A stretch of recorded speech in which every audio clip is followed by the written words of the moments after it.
Este fin de semana se realizó un congreso sobre ideología de género y me solicitaron desarrollar el primer tema sobre la identidad sexual.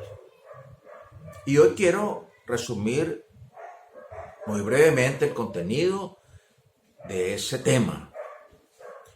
Identidad sexual tiene dos palabras claves: la palabra identidad y sexualidad.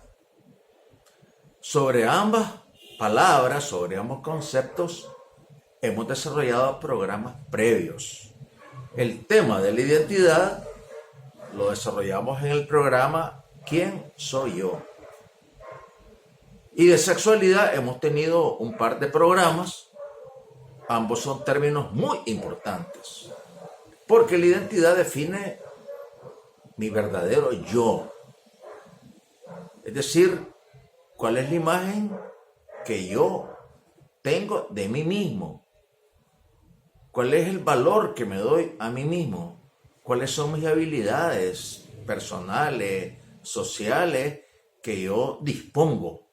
Es decir, las herramientas que me permiten vivir. Esa es mi verdadero yo, mi identidad, el conócete a ti mismo de la antigüedad, mis atributos, mis defectos, mis luces, mis sombras. Y hemos hablado que algunas personas pues suelen recurrir a máscaras para poder ocultar su verdadero yo, para protegerse de alguna herida o algún trauma del pasado aún no resuelto. Y poco a poco va surgiendo en nosotros, en la medida que vayamos desarrollando, que vayamos madurando como personas, nuestra coherencia de vida. Ese es el estado ideal de madurez. Que sea algo similar lo que pensemos, lo que sentimos y lo que expresamos en nuestra conducta cotidiana. La identidad. Hay patologías alrededor de la falta de identidad.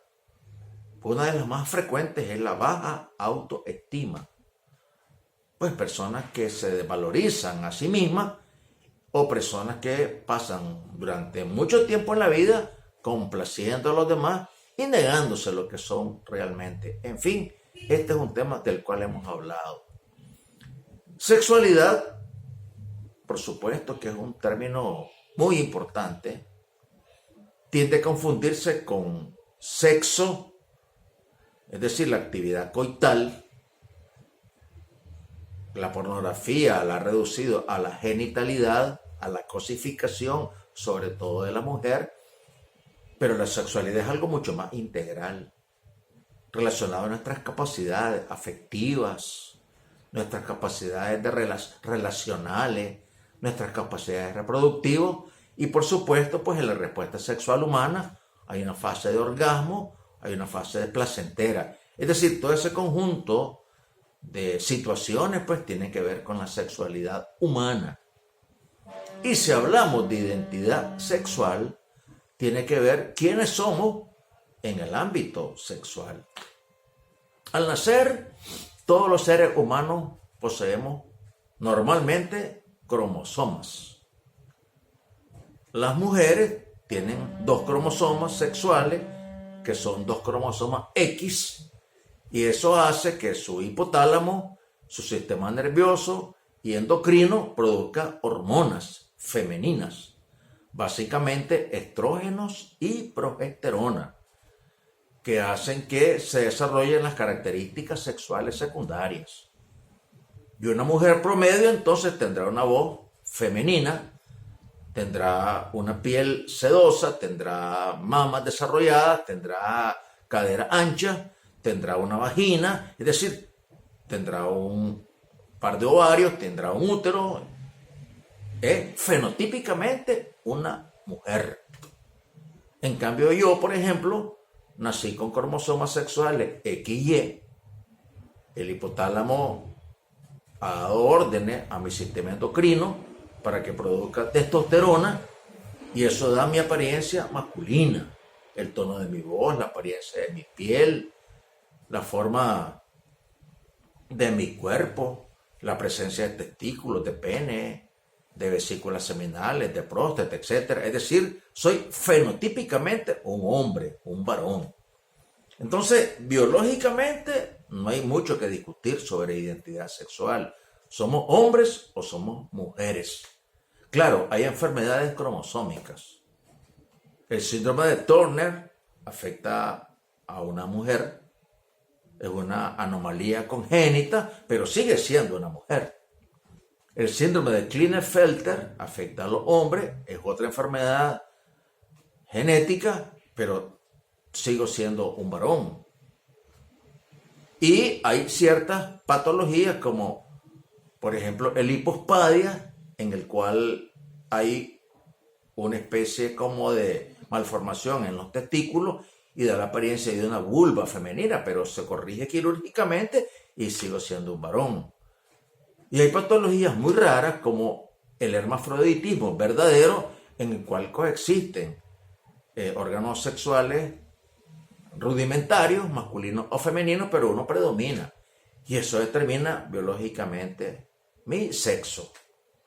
Es decir, la discusión es esta y no hay otra. No existe ninguna evidencia científica de un gen que te desarrolle una conducta fuera de estas dos categorías.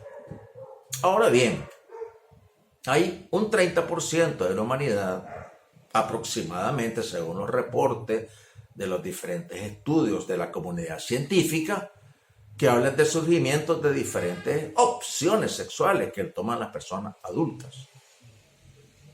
Pero esto no tiene que ver con mi identidad sexual. Es decir, soy un hombre o soy una mujer que decide por diferentes factores asumir diferentes conductas sexuales. Y a eso quizás quiero referirme en la parte final de este programa. ¿Qué es lo que hace que un hombre, por ejemplo, decida ser homosexual? O que una mujer decida ser lesbiana, pues es toda una discusión del siglo XXI.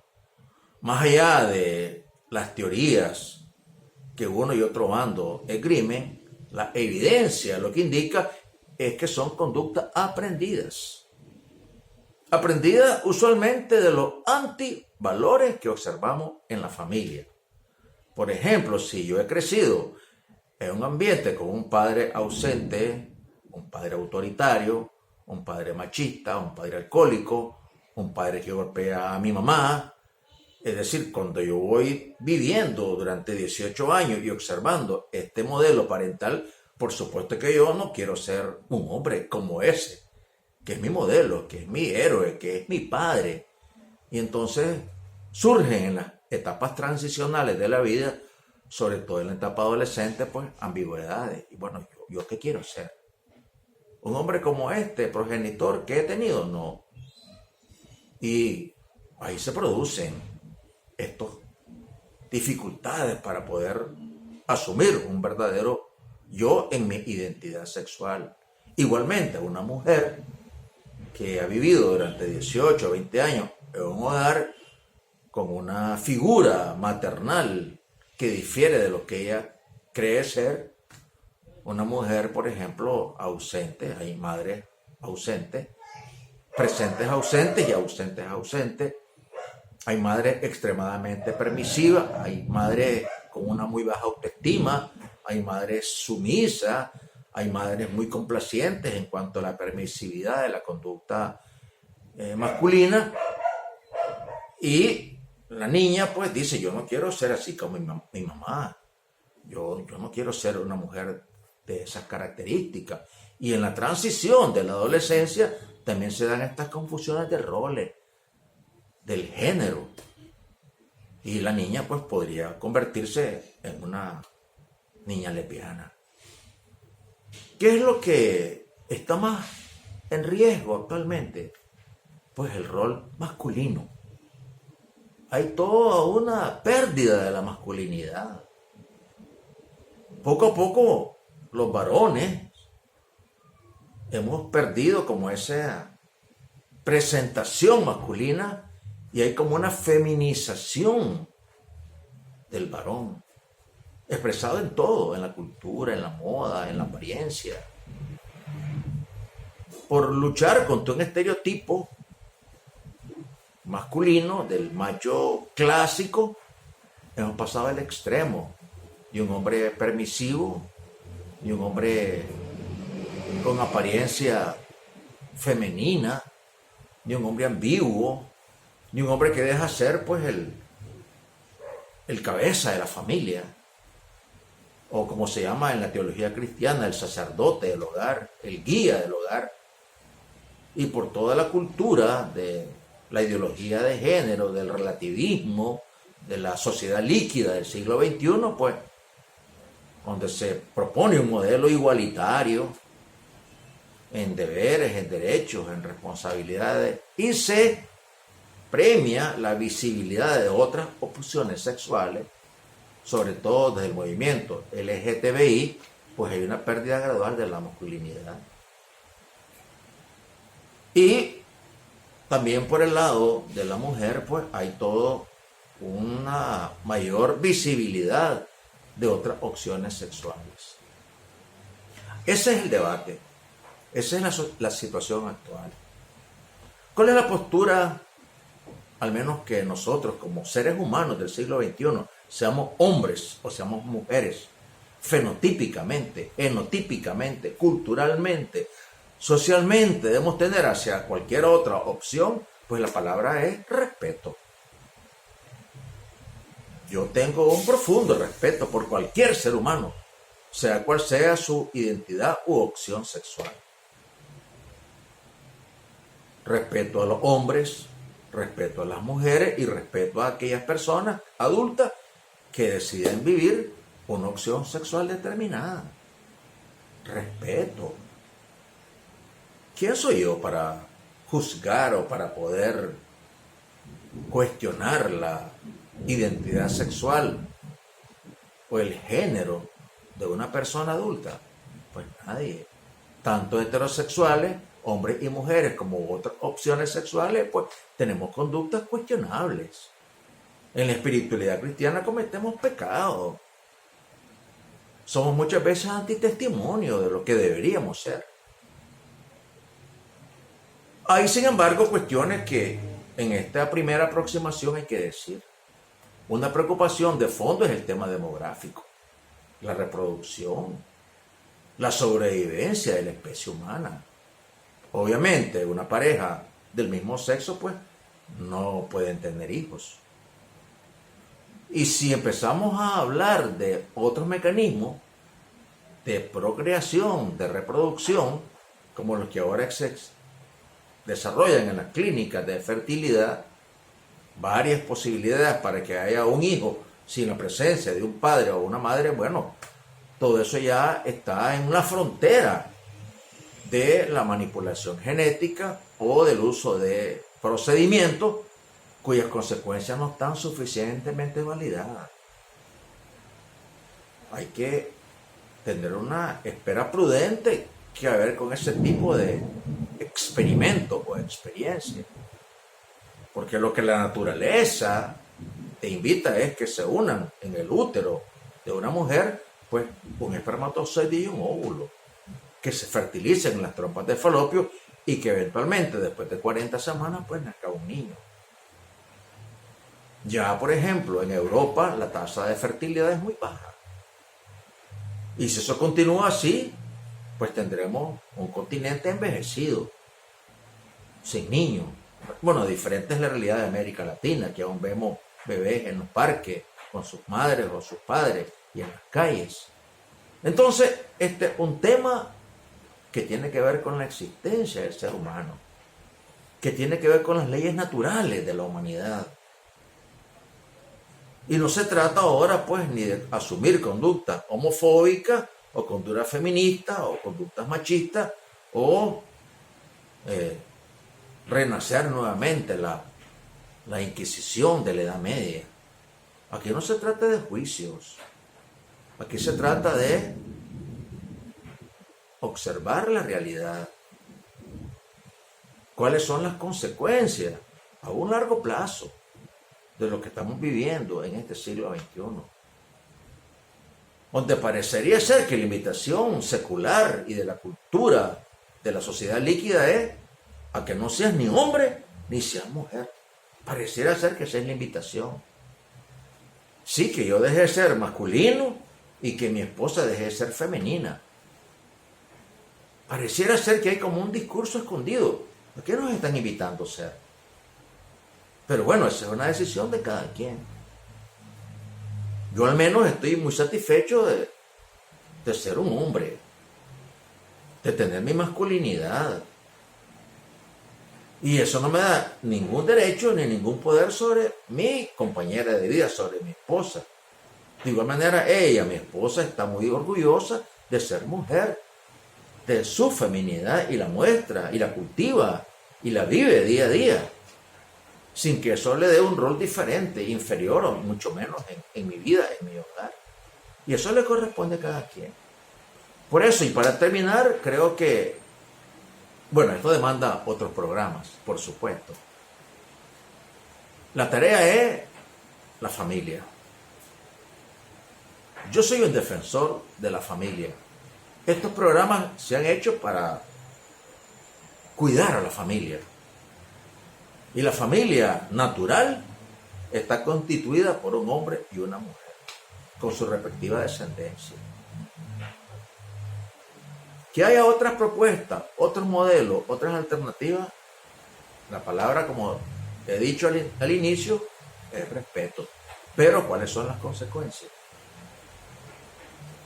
Consecuencias demográficas, consecuencias sociales, consecuencias reproductivas, consecuencias en la razón de la especie humana. ¿Cuántas especies han desaparecido a lo largo de estos 10.000 años de existencia del Homo sapiens sapiens? Así que el debate está ahí. Vamos a parar por hoy en este tema. Esto da lugar a muchos programas. Debo decir que entre mis amigos y conocidos hay personas de la diversidad sexual, personas transexuales, homosexuales, lesbianas, bisexuales. Y con ellos cultivamos una relación de respeto mutuo. No estamos en competencia, ni mucho menos. Y como ya dije anteriormente, no soy yo para condenarlo o para emitir un juicio moral. Pero me corresponde a mí, como René, vivir y defender y cuidar mi masculinidad. Y le corresponde a ustedes, mujeres, las que me están escuchando, vivir, cuidar y defender su feminidad. Y cada quien que decida lo que quiere hacer. Pero recordemos, hay leyes naturales y hay que cuidarlas, cuidar la vida, defender la vida. Tras todo esto, hay que decir también, para terminar, que hay mucho dinero. Hay intereses económicos poderosos. Hay un gran movimiento mundial de fondos dirigidos para cambiar la ley natural y cambiar el rol de lo que genética y biológicamente estamos llamados a ser hombres y mujeres. Que cuidemos la vida, que cuidemos el planeta y que cuidemos a nuestra familia. Bueno, por hoy es todo. Nos veremos la próxima semana en el siguiente programa. Dios los bendiga a todos.